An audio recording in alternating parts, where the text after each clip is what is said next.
قطر میں ہونے والے فیفا فٹ بال ورلڈ کپ کا آغاز تو بڑی دھوم دھام سے ہوا، لیکن آخر دنیا بھر سے قطر کی مخالفت میں اتنی آوازیں کیوں اٹھ رہی ہیں؟ ایک طرف قطر پر انسانی حقوق کی خلاف ورزی کے الزامات لگ رہے ہیں تو دوسری طرف قطر کو ٹارگٹ کیے جانے کے دعوے بھی کیے جا رہے ہیں۔ کہ فیفا ورلڈ کپ جن بھی ممالک میں ہوتے آ رہے ہیں اور ہوں گے بھی بعد میں آگے جا کر، کیا ان ممالک میں ہیومن رائٹس وائلیشن نہیں ہوتی؟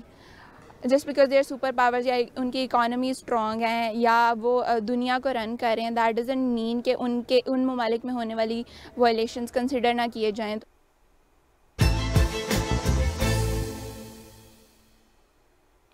میں نام عالیہ ناز کی ہے اور آج سربین میں ہم ان کنٹروورسیز کی بات کریں گے جنہوں نے بظاہر قطر کے لیے مشکلیں پیدا کر دی ہیں، اور ان پوائنٹس پر بھی غور کریں گے جو قطر کے دفاع میں پیش کیے جا رہے ہیں۔ انوگریشن سے پہلے ہی جرمنی، برطانیہ اور فرانس جیسے کئی ممالک میں احتجاجی مظاہرے ہوئے۔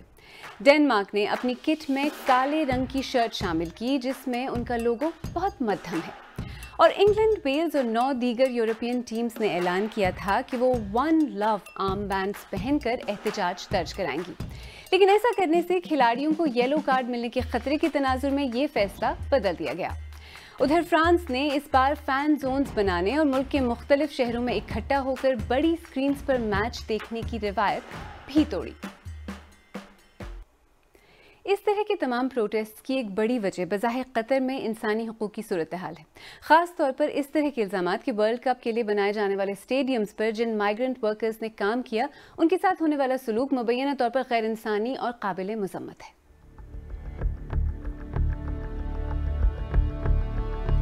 اسٹیڈیمز کی کنسٹرکشن سائٹس پر کام کرنے والے بیشتر افراد انڈیا، بنگلہ دیش، نیپال اور فلپین سے تعلق رکھنے والے مزدور تھے جو روزگار کے سلسلے میں قطر گئے تھے۔ ان میں سے کچھ معذور ہو کر اپنے گھروں کو پہنچے تو کچھ کی لاشیں ان کے گھروں تک پہنچائی گئیں۔ 8 اسٹیڈیم، 100 سے زیادہ نئے ہوٹل، سڑکیں، میٹرو، نیا ایئرپورٹ۔ انسانی حقوق کے حامی قطر میں ان تعمیراتی کاموں کے دوران 6,500 سے زیادہ مزدوروں کی ہلاکت کا دعویٰ کرتے ہیں۔ حالانکہ انٹرنیشنل لیبر آرگنائزیشن کا کہنا ہے کہ ہزاروں ہلاکتوں کے دعوے درست نہیں ہیں اور یہ غلط فہمی پیدا کر رہے ہیں، لیکن ادارے نے اپنی تحقیقات کے بعد کہا کہ صرف 2020 میں ہی وہاں تقریباً 50 غیر ملکی کنسٹرکشن ورکرز کی موت ہوئی، 500 کے قریب مزدور بری طرح زخمی ہوئے اور 37,600 کو معمولی چوٹیں آئیں، جبکہ قطر کی حکومت کے مطابق 2014 سے 2020 کے درمیان ورلڈ کپ کی کنسٹرکشن سائٹس پر محض 37 ہلاکتیں ہوئیں، جن میں سے صرف 3 افراد کی موت کا تعلق کنسٹرکشن سے تھا۔ انٹرنیشنل لیبر آرگنائزیشن کا کہنا ہے کہ قطر دل کا دورہ پڑنے اور سانس رک جانے سے ہونے والی اموات کو گن ہی نہیں رہا، جو کہ شدید گرمی میں کام کرنے سے ممکن ہے۔ ایمنسٹی انٹرنیشنل اور انٹرنیشنل لیبر آرگنائزیشن دونوں ہی زور دیتے ہیں کہ درست اعداد و شمار کے لیے آزادانہ تفتیش ضروری ہے۔ قطر یہ بھی کہتا ہے کہ 2014 میں ورکرز ویلفیئر سٹینڈرڈز متعارف کروانے کے بعد حالات میں بہت بہتری آئی ہے۔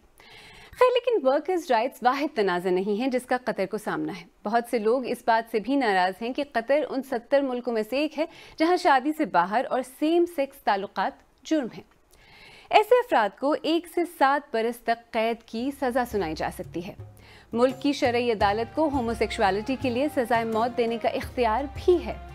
پبلک مورالٹی یا اخلاقیات عامہ کی خلاف ورزی پر ملزم کو بغیر مقدمہ چلائے 6 ماہ تک حراست میں رکھا جا سکتا ہے۔ اس کے علاوہ ایسے افراد کی زبردستی اصلاح کی اطلاعات بھی ہیں۔ ان قوانین کے باوجود ورلڈ کپ کے قطری آرگنائزرز نے کہا تھا کہ ہر کسی کا خیر مقدم کیا جائے گا اور کسی کے ساتھ امتیاز نہیں برتا جائے گا، مگر چیف ایگزیکٹو ناصر الخاطر کا کہنا ہے کہ ہومو سیکشوالٹی سے متعلق قوانین تبدیل نہیں کیے جائیں گے اور وزٹرز کو ہماری ثقافت کا احترام کرنا چاہیے۔ انسانی حقوق، سیم سیکس تعلقات پر قطر پر بڑھتی ہوئی تنقید کے بعد فٹ بال کی گورننگ باڈی قطر کے دفاع میں سامنے آئی اور فیفا نے ورلڈ کپ میں شریک 32 ٹیموں کو ایک لیٹر لکھا کہ پلیز فٹ بال پر فوکس کریں، فٹ بال کو ہر نظریاتی اور سیاسی جنگ میں نہ گھسیٹیں اور فٹ بال کا استعمال اخلاقی درس دینے کے لیے نہ کریں۔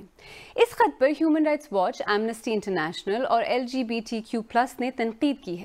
Union of European football associations کے ہیومن رائٹس سے متعلق ورکنگ گروپ نے کہا ہے کہ ہیومن رائٹس یونیورسل ہیں اور ان کا اطلاق ہر جگہ ہوتا ہے۔ سوال شاید یہ ہے کہ کیا انسانی حقوق کے کچھ ایسے انٹرنیشنل سٹینڈرڈز ہیں جن کا فیفا پابند ہے؟ United Nations Guiding Principles on Business and Human Rights UNGP اور فیفا اس معیار کے پوری طرح پابند ہے.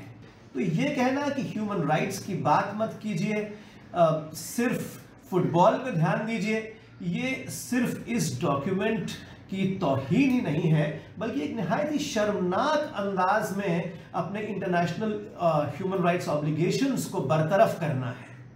لیکن قطر صرف ایک واحد ملک نہیں ہے, اور بھی ایسے بہت سارے ممالک ہیں جہاں انسانی حقوق کی خلاف ورزی ہو رہی ہے اور وہاں انٹرنیشنل گیمز بھی ہو رہے ہیں. چین ہے, بلکہ ہندوستان بھی ہے میں تو کہوں گا. تو اس لیے قطر کو صرف الگ کر کے صرف اس کی تنقید کرنا, یہ ڈبل سٹینڈرڈز میں اس کا شمار ہے. فیفا کے صدر جانی انفانٹینو نے یہ بھی کہا کہ قطر کو ویسٹرن میڈیا انفیئرلی ٹارگٹ کر رہا ہے. تو کیا سپورٹس کو سیاست اور نظریات سے بالکل الگ رکھا جانا چاہیے؟ میزبان کو نہیں آپ کہتے کہ جی آپ ایسا کیوں کر رہے کیا نہیں کر رہے, بلکہ آپ ان کے گھر کے اصولوں کے اوپر عمل کرتے ہوئے آپ جو وہاں پہ جو سے اسی حساب سے رہتے ہیں, اسی حساب سے کرتے ہیں. ہمیں اپنی جو خارجہ پالیسی ہے اس کے اپنے انٹرسٹ کے لیے ہیومن رائٹس کا کنسرن استعمال نہیں کرنا چاہیے. ہمارا جو اصول ہے وہ یونیورسل ہونا چاہیے. یہ نہیں خواتین بھی وہاں پہ ایک برابر شہری ہونے کے حق سے جو ہے محروم ہیں. تو قطر کی گورنمنٹ کو, ان کی ایڈمنسٹریٹو باڈیز کو چاہیے کہ وہ اس کو ریوائز کریں. اور کہ وہ قطر جو لوگ آ رہے ہیں ان کو اپنا کلچر شو کرا رہے ہیں کہ آپ ہمارا کلچر دیکھیں اور آپ رولز کو فالو کرنا ہوگا. ہر جس طرح سے کہیں پہ بھی جائیں وہاں کے لاز کو فالو کرنا ہوتا ہے, اسی طرح قطر کے بھی لاز کو فالو کرنا ہوگا. جیسے when in Rome do as Romans do. تو اگر آپ کسی ملک میں جا رہے ہیں تو وہاں کے رولز فالو کریں, ان کے کلچر کی رسپیکٹ کریں.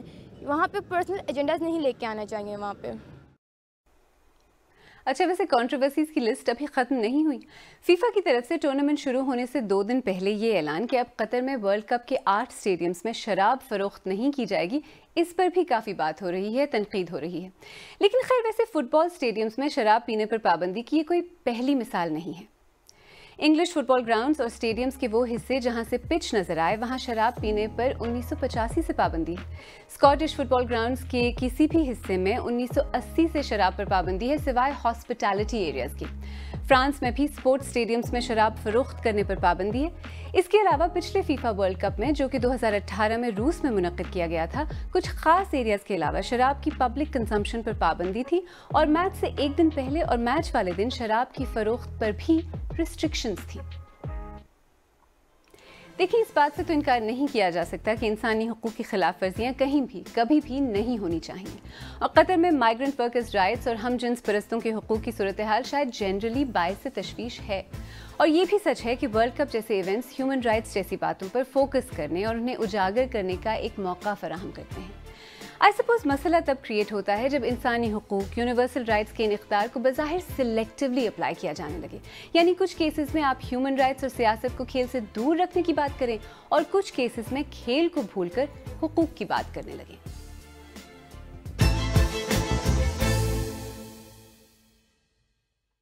اگر آپ کو ہمارا پروگرام پسند آیا تو ہمارے یوٹیوب چینل کو سبسکرائب کریں, بیل آئیکن پر کلک کریں اور پروگرام کا لنک اپنے دوستوں کے ساتھ شیئر کریں. اور آپ سیربین کی پرانی قسطیں دیکھنا چاہیں تو یہاں کلک کر کے بھی دیکھ سکتے ہیں.